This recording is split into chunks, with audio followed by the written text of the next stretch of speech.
முத்துக்குமார், தற்பொழுது நாளை பதவியேற்க இருக்கக்கூடிய தாவேக தலைவர் விஜய் ஆளுநரை சந்தித்து உரிமை கோரல் கடிதத்தை கொடுத்திருக்கிறார்.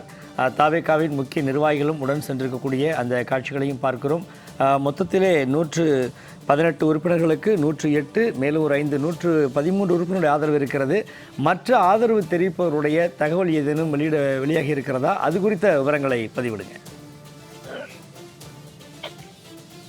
தமிழக வெற்றிக் கழகத்தை பொறுத்த வரைக்குமே பல்வேறு கட்சிகளுக்கு அதாவது கடிதம் என்பது எழுதியிருந்தது. குறிப்பாக காங்கிரஸ் கட்சி, அதே போல விடுதலை கட்சி மற்றும் கம்யூனிஸ்டுகள், அதே போல திமுக கூட்டணியில் அங்கம் வைக்கக்கூடிய இந்த இந்திய முஸ்லீம் கட்சிகளுக்கெல்லாம் தொடர்ச்சியாக கடிதம் என்பது எழுதியிருந்தது. ஆனால் இந்திய முஸ்லீம் கட்சியின் சார்பாக மறுப்பு தெரிவித்ததாக என்ற ஒரு தகவலும் வெளியாகி இருந்தது. இருந்தாலும் மற்ற கூட்டணி கட்சிகளாக பார்க்கப்படக்கூடிய விடுதலை சிறுத்தைகளும் சரி, 2 கம்யூனிஸ்ட் கட்சிகளும் சரி, எந்த ஒரு நிலைப்பாட்டையும், அதாவது ஆதரவு கொடுப்போம், ஆதரவு கொடுக்க மாட்டோம் என்ற நிலைப்பாட்டை இதுவரையும் சொல்லவில்லை. தற்பொழுது எங்களுக்கு அடுத்த கட்டமாக ஆலோசனை மேற்கொள்ள இருக்கிறோம். தொடர்ச்சியாக தனித்தனியாக, அதாவது விடுதலை சிறுத்தை கட்சி தனியாக ஆலோசனை மேற்கொள்றார்கள், அதே போல கூட்டணியாகவும் அவர்கள் தரப்பிலிருந்து ஆலோசனை மேற்கொண்டு வருகிறார்கள். இந்த சூழலில்தான் அடுத்த கட்டமாக பல்வேறு ஆலோசனைகளை மேற்கொண்ட பிறகு ஒருமனதாக அவர்கள் முடிவெடுக்கப்பட்டு தமிழக வெற்றிக் கழக தலைவரை சந்தித்து ஆதரவு தெரிவிப்பதற்கான வாய்ப்புகள் இருப்பதாகவும் தெரிவித்திருக்கிறார்கள். அல்லது தொடர்ச்சியாக ஆலோசனை மேற்கொள்ளலாம் என்றும் எதிர்பார்க்கப்படுகிறது. ஓரிரு நாட்கள்ல இது தொடர்பான இறுதிக்கட்ட முடிவு என்பது எடுக்கப்படுவதற்கான வாய்ப்புகள் என்பது இருக்கிறது. கிட்டத்தட்ட 5 சட்டமன்ற உறுப்பினர்கள் தான் ஆதரவு என்பது தேவைப்படுகிறது. ஏற்கனவே 108 பிளஸ் காங்கிரஸ் கட்சியை சேர்ந்த சட்டமன்ற உறுப்பினர்கள் மொத்தம் 5, மொத்தம் 113 என மேற்கொண்டு இருக்கக்கூடிய 5 சட்டமன்ற உறுப்பினர்களுடைய ஆதரவு என்பது மிக மிக முக்கியமாக பார்க்கப்படுகிறது.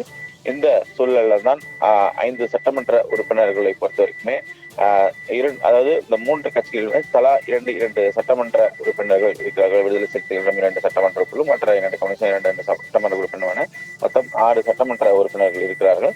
ஆக அவர்களை பொறுத்த வரைக்குமே விஜய்க்கு ஆதரவு தெரிவிப்பார்களா என்ற எதிர்பார்ப்பும் இருக்கிறது. குறிப்பாக விஜயை பொறுத்த வரைக்குமே தன்னுடைய கட்சி துவங்கிய போது ஆட்சியிலும் பங்கு, அதிகாரத்திலும் பங்கு என்ற ஒரு வாக்குறுதியை கொடுத்திருந்தார். அதன் அடிப்படையில தற்பொழுது வந்திருக்கக்கூடிய, அதாவது ஆதரவு தெரிவிக்கக்கூடிய கட்சிகளுக்கு அமைச்சரவையில் இலாகா ஒதுக்கப்படுவார் என்ற எதிர்பார்க்கப்படுகிறது. குறிப்பாக காங்கிரஸ் கட்சியினருக்கு 2 அமைச்சரவை இலாகா கேட்கப்பட்டதாக தகவல் என்பது தெரிவிக்கப்பட்டிருந்தது. இது அதிகாரப்பூர்வ அறிவிப்பில்லை. ஆனால் அதிகாரப்பூர்வ அறிவிப்பை பொறுத்த வரைக்குமே தமிழக வெற்றி கழக தரப்பிலிருந்து தெரிவிக்கப்படும். காங்கிரஸ் கட்சியை பொறுத்த வரைக்குமே ஒரு சில நிபந்தனைகளுடன் தமிழக வெற்றி கழகத்திற்கு ஆதரவு தெரிவித்தார்கள். அதன் அடிப்படையில் அமைச்சரவையிலாக, அதே போல சட்டமன்ற, அதாவது உள்ளாட்சி தேர்தல் மற்றும் பாராளுமன்ற தேர்தலில் கூட்டணி என்பது அமைக்கப்படும் என்ற ஒரு சில நிபந்தனைகள் எல்லாம் வைத்துதான் ஆதரவு என்பது தெரிவித்திருக்கிறார்கள். அதே போலதான் மற்ற கட்சிகள், அதாவது விடுதலை சிறுத்தைகளாக இருந்தாலும் சரி, மற்ற 2 கட்சிகளாக இருந்தாலும் சரி, இவர்கள் எல்லாம் ஆலோசனை என்பது மேற்கொள்ள. ஏனென்று கேட்டால் அந்த சட்டமன்ற தேர்தலுக்கு முன்பாக வேறொரு கூட்டணியில் இருந்தவர்கள் தற்பொழுது ஆதரவு அளிப்பதற்கான வாய்ப்புகள் இருக்கிறது. இருந்தாலும் கூட ஆதரவு அளித்தாலும் கூட ஒரு சில நிபந்தனைகளை விதிப்பதற்கான வாய்ப்புகள் இருக்கு. அதெல்லாம் எந்த மாதிரியான நிபந்தனைகள்லாம் விதிக்கலாம் என்ற எதிர்பார்ப்பும் இருக்கிறது. தொடர்ந்து எங்களுக்கும் அந்த அமைச்சரவையில இலாகா ஒதுக்க வேண்டும், ஏற்கனவே விஜய் கொடுத்த வாக்குறுதி நிறைவேற்றுவாரா, அது மட்டுமல்லாமல் இலாகா கொடுத்தால் மட்டுமே தான் ஆதரவு தெரிவிக்க வேண்டும், இப்படி பல ஆலோசனைகளும் மேற்கொண்டு வருகிறார்கள். இந்த சூழலில் தான் அடுத்த கட்டமாக தமிழக அரசியல்ல எந்த மாதிரியான நகர்வுகள் எல்லாம் நடைபெற இருக்கிறது என்பது குறித்து நாம் பொறுத்திருந்து பார்க்க வேண்டும். கடந்த சில நாட்களாகவே தொடர்ச்சியாக தமிழக அரசியலை பொறுத்த வரைக்குமே பரபரப்பான ஒரு சூழல் என்பது நிலவுகிறது. சட்டமன்ற தேர்தல் நடந்து முடிந்தாலும் கூட விஜயை பொறுத்தவரை, தமிழக வெற்றி கழகத்தினுடைய விஜயை பொறுத்த வரைக்குமே அதிக தொகுதிகளில் வெற்றி பெற்றாலும் கூட பெரும்பான்மையை நிரூபிக்க முடியாத ஒரு சூழல் இருப்பதன் காரணமாக மிகப்பெரிய ஒரு பரபரப்பான சூழல் என்பது நிலவி வருகிறது. மாற்று கட்சியை சேர்ந்த சட்டமன்ற உறுப்பினர்களுடைய ஆதரவை எதிர்பார்த்து காத்துக் கொண்டிருக்க வேண்டிய ஒரு சூழல் நிலவுகிறது. அதனை தொடர்ந்துதான் தமிழக வெற்றி கழகத்தினுடைய மூத்த நிர்வாகிகள் மற்ற கட்சிகளுடன் தொடர்ந்து பேச்சுவார்த்தையில ஈடுபட்டு வருகிறார்கள். விரைவில் இதற்கான ஒரு நல்ல முடிவு எட்டப்படும் என தமிழக வெற்றி கழக தொண்டர்கள் எதிர்பார்த்து காத்துக் கொண்டிருக்கிறார்கள். நாளை தினம் விஜய் அவர்கள் முதலமைச்சராக பங்கேற்றாலும் கூட அடுத்தபடியாக ஆளுநர் அளிக்கக்கூடிய கால அவகாசத்திற்குள் பெரும்பான்மையை நிரூபிக்க வேண்டிய ஒரு கட்டாயத்துல விஜய் தரப்பில் இருக்கிறது. தற்பொழுது ஆளுநரை சந்தித்து வரக்கூடிய சூழல்ல தங்களிடம் இருக்கக்கூடிய சட்டமன்ற உறுப்பினர்களும் அதே போல தங்களுக்கு ஆதரவு அளித்திருக்கக்கூடிய சட்டமன்ற உறுப்பினர்கள் எண்ணிக்கை தொடர்பாக ஆளுநரிடம் கூறி வருகிறார். அதே போல மேலும் ஒரு சில கட்சிகளிடம் நாங்கள் ஆதரவு கேட்டிருக்கிறோம், அவர்கள் பேசி சொல்வதாகவும் அவர்களுடைய பதிலுக்காக காத்திருப்பதாகவும் இந்த பதிலை தற்பொழுது ஆளுநரிடம் எடுத்துரைத்திருக்கிறார். தமிழக வெற்றி கழகத்தினுடைய மூத்த நிர்வாகிகள் எல்லாம் அங்க இருக்கிறார்கள். செங்கோட்டையன் இருந்தாலும் சரி, அதே போல ஆதரவு பொதுச் செயலாளர் புஸ்ரீ ஆனந்த் உள்ளிட்டவர்களாம் தற்பொழுது ஆளுநர் மாளிகை நோக்கி சென்று அந்த கடிதம் வழங்கக்கூடிய இடத்துல இருக்கிறார்கள். அப்பொழுது ஆளுநரிடம் விஜய் அதாவது ஆட்சி அமைப்பது தொடர்பாகவும் அதே போல பெரும்பான்மையை நிரூபிப்பது தொடர்பாகவும் தொடர்ந்து பேசியிருக்கிறார். அதனைத் தொடர்ந்து ஆளுநர் தரப்பிலிருந்து எந்த மாதிரியான பதில் வரப்படும், எப்பொழுது பதில் வரப்படும் என்ற ஒரு எதிர்பார்ப்பாகவும் இருக்கிறது. எவ்வளவு நாள் கால அவகாசம் ஆளுநர் அவர்கள் கொடுக்க போகிறார் என்ற எதிர்பார்ப்பும் இருக்கிறது. அதற்குள் பெரும்பான்மையை நிரூபிக்க வேண்டிய ஒரு சூழலும் இருக்கிறது. தொடர்ச்சியாக மற்ற கட்சிகளுடைய பதிலுக்காக காத்திருக்கக்கூடிய ஒரு சூழலும் இருப்பதன் காரணமாக தமிழக அரசியலை பொறுத்தவரைக்குமே கடந்த 2-3 நாட்களாக பரபரப்பாகவே பேசப்பட்டு வருகிறது. விஜய் முதலமைச்சராக அதாவது பதவி ஏற்பதற்கான ஏற்பாடுகள் என்பது ஒரு பக்கமும் நடைபெற்று வருகிறது. தற்பொழுது ஆளுநரை சந்தித்து அனுமதி என்பது கூறியிருக்கிறார் தமிழக வெற்றி கழக தலைவர் விஜய்.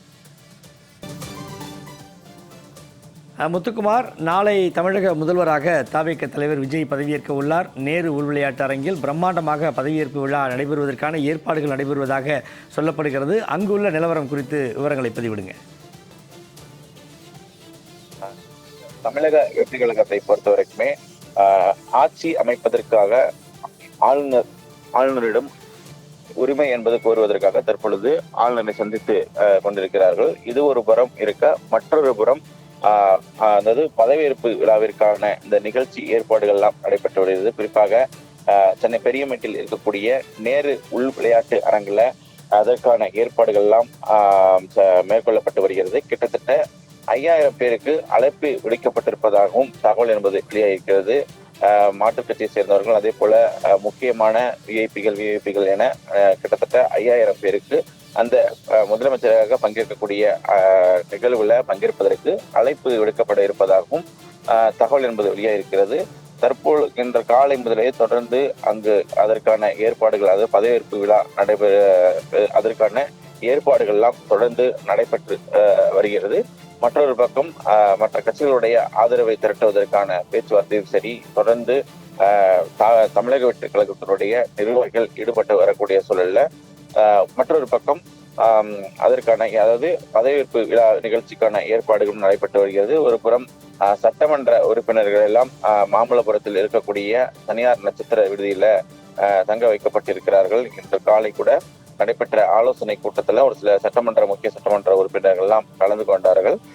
குறிப்பாக நேற்றைய தினத்தை பொறுத்த வரைக்குமே வெளியூரில் இருந்து வந்திருக்கக்கூடிய அந்த சட்டமன்ற உறுப்பினர்கள் தங்களுக்கு சொந்த ஊருக்கு சென்று மீண்டும் வந்தால் சற்று சிரமமாக இருக்கும் என்ற கருத்தில் கொண்டு அவர்களை இங்கேயே தங்க வைப்பதற்கான ஏற்பாடுகள் எல்லாம் மேற்கொள்ளப்பட்டு மாமல்லபுரத்திலும் அதே போல மற்ற சட்டமன்ற உறுப்பினர் சென்னையை சுற்றி இருக்கக்கூடிய சட்டமன்ற உறுப்பினர்கள் அங்கெங்கே தங்கிக் கொள்ளலாம் என்ற அறிவுறுத்தலும் தமிழக வெற்றி கழக வெளியிடத்திலிருந்து வரவழைக்கப்பட்டு அதன் பிறகு தொடர்ச்சியாக அவர்களும் தங்கியிருக்கிறார்கள். தொடர்ந்து 3 நாட்கள் தங்கியிருப்பதற்கான அந்த ஏற்பாடுகள் எல்லாம் செய்யப்பட்டிருக்கிறது. இந்த சூழலில் தான் இப்படி தொடர்ந்து ஆட்சி அமைப்பதற்கான பல்வேறு ஏற்பாடுகள், ஒரு பக்கம் பதவியேற்பு விழாவாக இருந்தாலும் சரி, மற்றொரு பக்கம் ஆளுநரிடம் அனுமதி கோருவது, சட்டமன்ற உறுப்பினர்களை தங்க வைப்பது மற்றும் மற்ற கட்சிகளுடைய ஆதரவை பெறுவது, இது மட்டுமல்லாமல் தொடர்ச்சியாக அமைச்சரவை ஒதுக்குவதற்கான இலாகா ஒதுக்குவதற்கு யார் யாருக்கெல்லாம் அமைச்சர் பதவி கொடுக்க வேண்டும், அதே போல ஆதரவு தெரிவிக்கக்கூடிய கட்சிகளுக்கு எத்தனை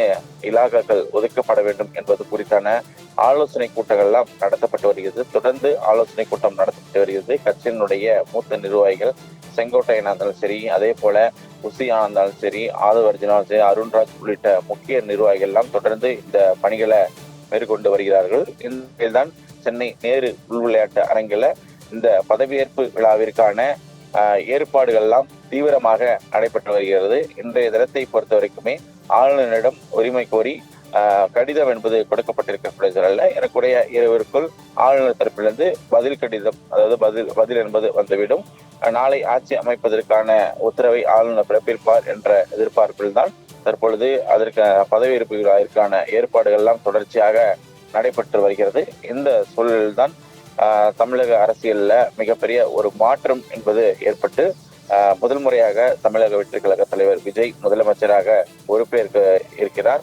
இந்த சூழலில்தான் அடுத்த கட்ட நகர்வுகள், ஒவ்வொரு நகர்களும் தமிழக அரசியல்ல மிகப்பெரிய ஒரு பரபரப்பை ஏற்படுத்தி வருகிறது. இந்த முறை எந்த கட்சிக்கும் பெரும்பான்மை கிடைக்காததன் காரணமாக இந்த முறை புதிதாக கூட்டணி ஆட்சி அமைப்பதற்கான, அதே போல ஏற்கனவே தமிழக வெற்றி கழக தலைவர் கொடுத்த வாக்குறுதியை போல ஆட்சியிலும் பங்கு, அதிகாரத்திலும் பங்கு என்ற ஒரு வாக்குறுதி நிறைவேறுவதற்கான வாய்ப்புகளும் அதிகமாக இருக்கிறது. இந்த நிலையில்தான் அடுத்த கட்ட நகர்வுகள் குறித்து தமிழக அரசியல் என்பது நகர்ந்து கொண்டிருக்கிறது.